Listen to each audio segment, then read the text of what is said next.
You're watching How Leap. Let's hide your activity in the Instagram Reels Friends tab. Open the Instagram app and go to your profile by tapping the person icon. Tap the three-line menu icon in the top right corner.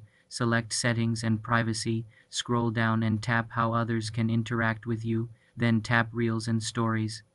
Look for the option that says Reels Activity or Hide Reels Activity. Tap on it. You will see a toggle for Hide Reels Activity or Hide Your Reels Activity. Turn this toggle on. A confirmation pop-up will appear. Tap Hide to confirm. Once enabled, your friends will no longer see which reels you have liked in the Friends section of the Reels tab. Your likes will still be visible on the reels themselves unless your account is private, but they will not be aggregated in the activity feed for your friends. This setting only affects the Reels Friends tab and does not hide your general activity status or story views. To revert, simply return to the same setting and toggle the switch off. For more simple computer tutorials, subscribe to the channel.